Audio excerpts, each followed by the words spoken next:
I am presenting Union Gospel Press's Sunday School Lesson number 10, Sunday, May 5th, 2024. The lesson is entitled Healing and Forgiveness. Lesson text comes from Mark chapter 2, verses 1 through 12. Related scriptures are Matthew 9, 2 through 8, Luke 5, 18 through 26. The place is Capernaum. The time is 28 AD. Healing was an important part of Jesus' ministry on earth. When our Lord healed people, he always made them completely whole people. Healing and wholeness were therefore synonymous terms from Jesus' perspective. Today's aim, facts, to show how Jesus healed a paralyzed man. Principle, to underscore that God is more concerned about spiritual wholeness than physical well-being. Application, to help students make spiritual concerns a priority in their lives. Illustrating the lesson. The paralyzed man's greatest need was not physical healing, but spiritual healing. God's priority is always our spiritual relationship with him. Practical points. 1. In the daily course of life, we should look for opportunities to speak God's word to others. Mark 2, 1 through 2. 2. Our faith should not be shaken by any obstacle. Verses 3 through 4. 3. Faith itself is not an action, but it is always seen in our actions. Verse 5. 4. Spiritual truth cannot be grasped by spiritually dead. Mark 2, 6 through 7, 1 Corinthians 2, 14. 5. We can fool people, but all our thoughts and motives are known by the Lord. Mark 2, 8 through 9. 6. Critics have no answer for lives that have been changed by the Lord. Verses 10 through 12. Golden text. But that ye may know that the Son of Man hath power on earth to forgive sins. He saith to the sick of the palsy, I say unto thee, arise and take up thy bed, and go thy way into thine house. Mark 2, 10 through 11. Today we have two lesson outlines. The first is a physical need, Mark 2, 1 through 5. The second is a complete healing, Mark 2, 6 through 12. Introduction. Persistence in spiritual matters pay off.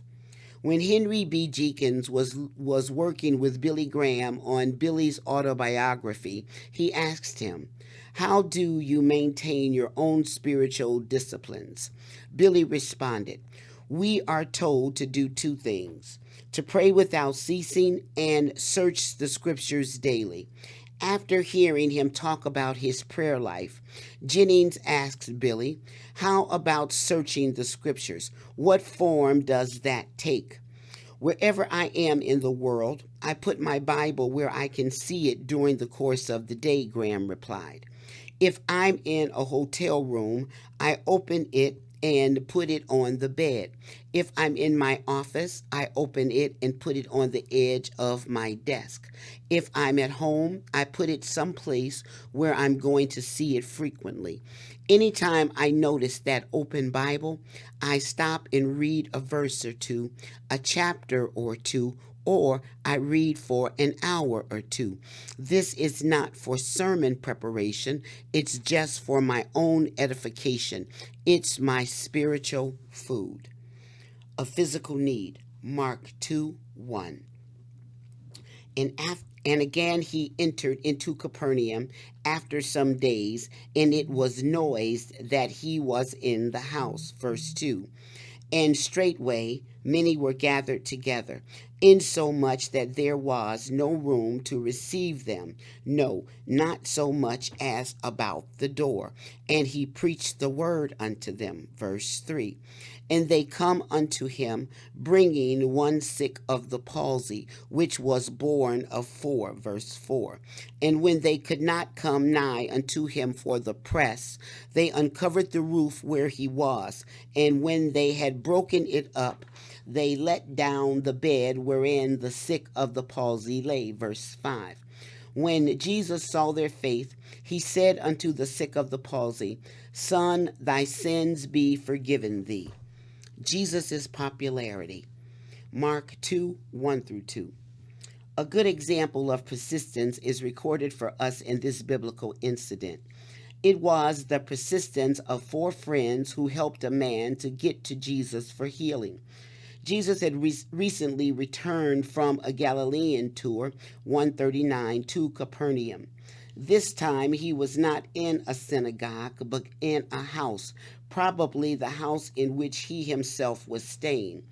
It did not take long for word to get around town that he was home, and the crowds began to gather immediately.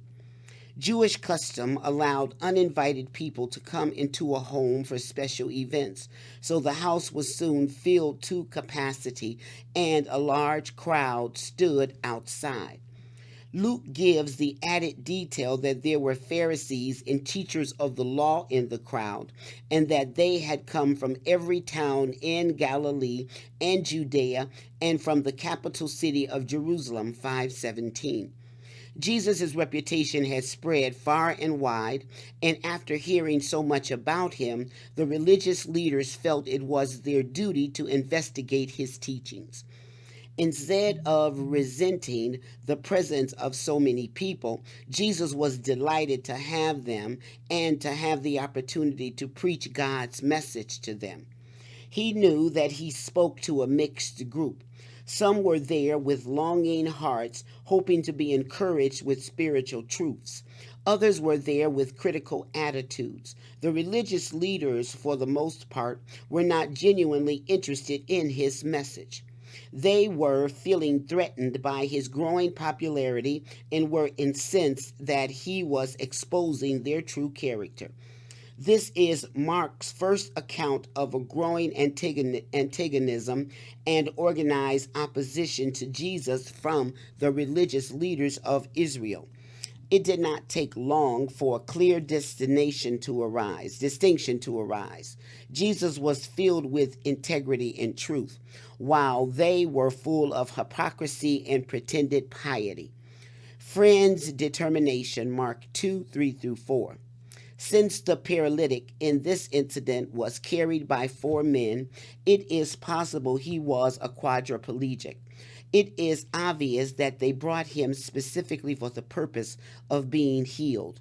Upon arrival, they realized from the crowd standing around outside the door that there was no way they could reach Jesus in the normal fashion. They would not be able to get through such a crowd carrying a stretcher without being terribly rude and obnoxious, and yet they were determined. Most of the homes in Israel had flat roofs on which the people sat in the cool of the evening or slept during hot weather. An external stairway led up to the roof, which was probably made of slabs of dried clay spread over supporting beams that stretched from wall to wall. A layer of wet clay might then have been spread over the entire area to make it waterproof. It was apparently this type of roof to which the paralytic's friends took him, and in which they created an opening by removing some of the clay slabs. In order to understand the persistence of this man's friends, we need to imagine all the events that took place that day. As the people crowded into the home and stood many deep around the front door, no doubt there was much craning of necks as each person tried to get a glimpse of Jesus.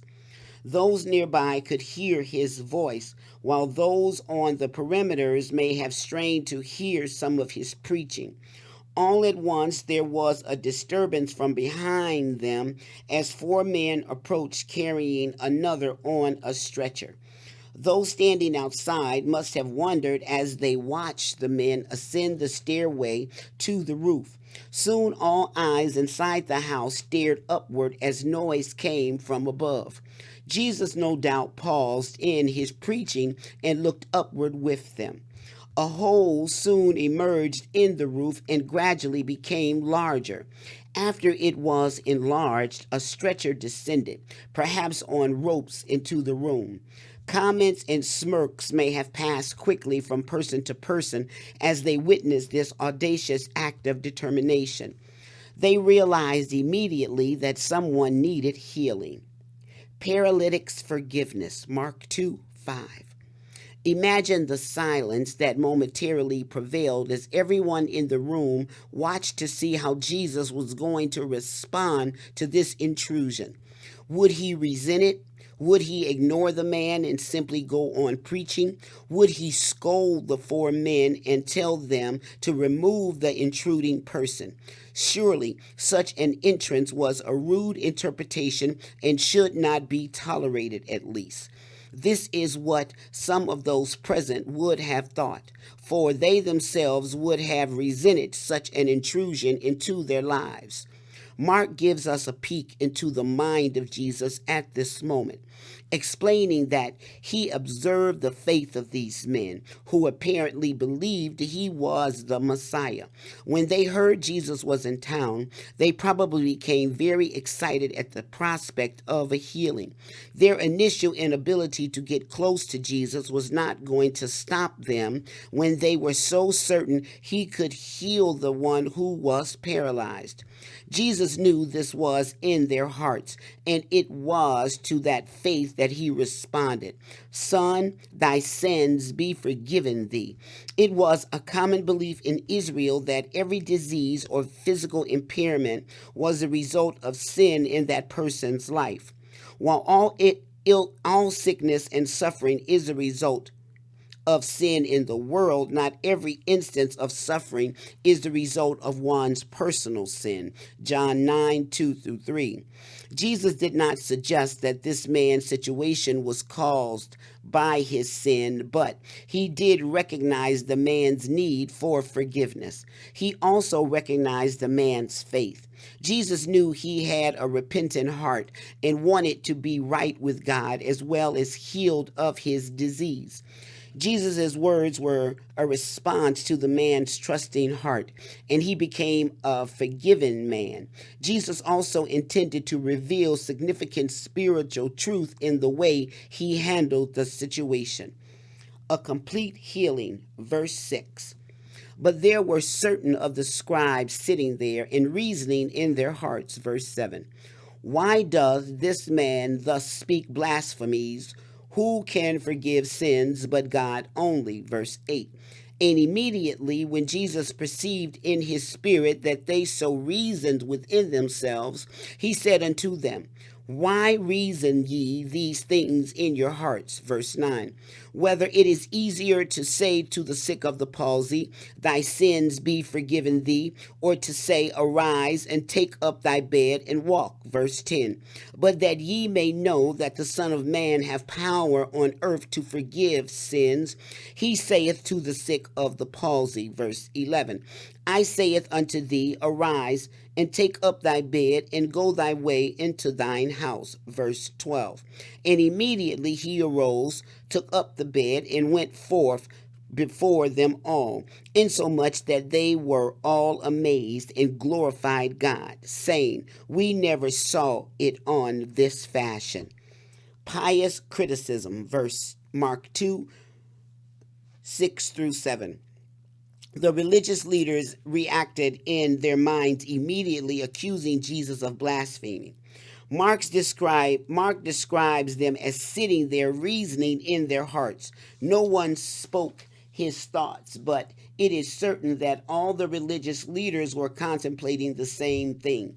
Since they knew that only God could forgive sins, they heard Jesus' words of forgiveness as a claim of equality with God. Rabbinical theology taught that all physical infirmity was a sign of divine displeasure and came as a punishment from God for specific sin. Since God was the one displeased with sin and the one who, according to the rabbis, had punished the paralytic because of sin, only God could forgive sin. Christ was then claiming the prerogatives that belonged to God. The law forbade anyone from claiming the prerogatives of God, with death being the punishment for doing so, Leviticus 24:16. We noted earlier that this is Mark's first recorded incident of organized opposition to Jesus. It marked the beginning of a controversy that would not end short of Christ's death. The religious leaders refused to believe his words and completely rejected him. It is ironic that at the same time, multitudes of the common people were flocking to Jesus, hopeful that their Messiah had finally come. Pointed question, Mark 2:8-9.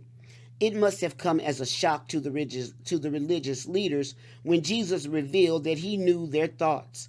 The phrase perceived in his spirit indicates a supernatural knowledge made known to Jesus by his Father. Although Jesus' human mind operated under natural human limitations, Hebrews 2:17, Mark 13:32, the Father made known to him everything necessary for his earthly ministry, John 5:19-20. When he questioned the religious leaders, they were unprepared to give a response. In fact, he did not give them an opportunity for a response, but continued with a very pointed question. It left them no room for argument. Jesus' question was whether it is easier to say, "Thy sins be forgiven thee," or "Arise and take up thy bed and walk," Mark 2:9. The answer is simple. There is no visible proof of the former. It is easy to speak forgiveness because forgiveness takes place in a person's heart and cannot be physically verified. It is quite another thing to command someone who is paralyzed to get up and walk, because it immediately be evident that he either can or cannot do so. If he cannot, the one giving the command will be exposed as a fraud. The religious leaders were critical of Jesus because of his statement to the man that his sins were forgiven. Jesus responded by setting up a situation in which he could prove that he did indeed have the power to forgive sins. He was not simply saying something that he could not prove. He was doing something that truly God alone can do, namely forgive people their sins. The religious leaders were not about to accept the fact that he had the authority to forgive sins, but what Jesus did next proved otherwise.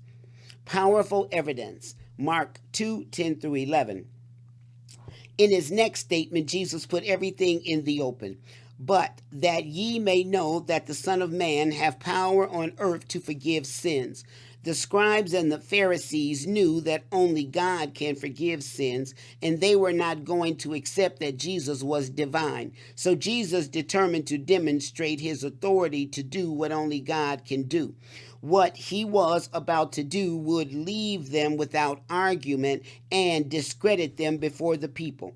Jesus often referred to himself as the Son of Man. Mark used this title 14 times in his book.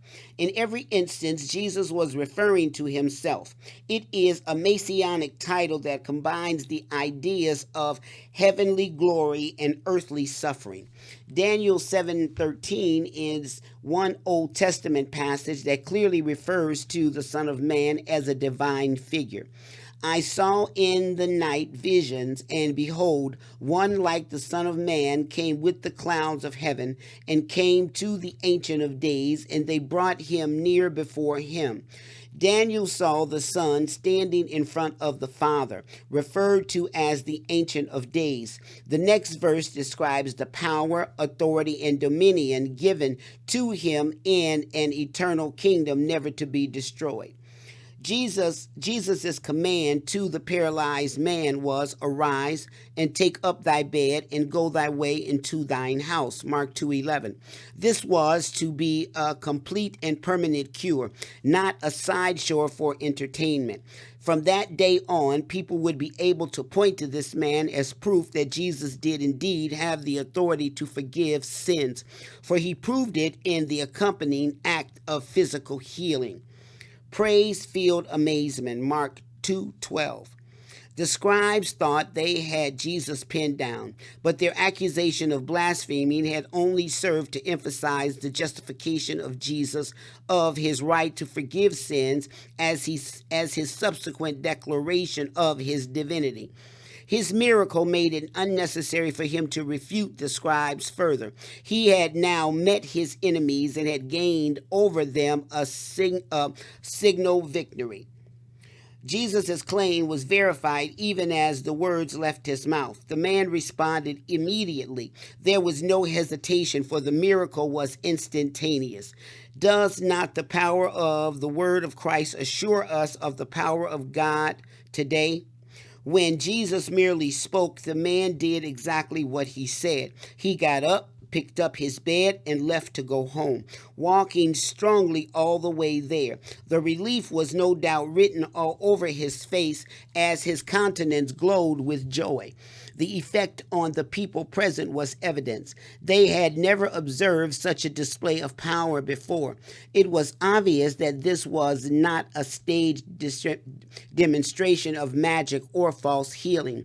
The unexpected incident had occurred before their eyes and left them staring at one another in amazement. It caused them to think of Jesus, wanted them to think, for they glorified God because of what they had seen. The paralyzed man was made completely whole.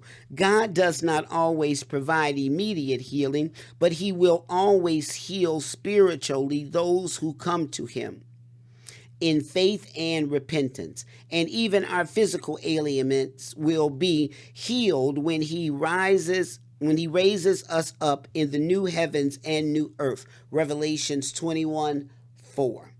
Questions. 1. Where was Jesus at the time of this incident? 2. Why were there so many people in the house where Jesus was? 3. Which of Jesus' critics were present and listening to him? 4. What happened that interrupted Jesus' teaching? 5. What was so shocking about Jesus' first words to the paralytic? 6. What was the reaction of the religious leaders to Jesus' words? 7. What was it about Jesus' statement that upset the leaders? 8. What did Jesus call himself, and what did his title convey? 9. What did Jesus prove by healing the paralytic? 10. How did the people respond to the miracle? This concludes the Sunday School lesson for Sunday, May 5th, 2024. Thank you for listening. God bless.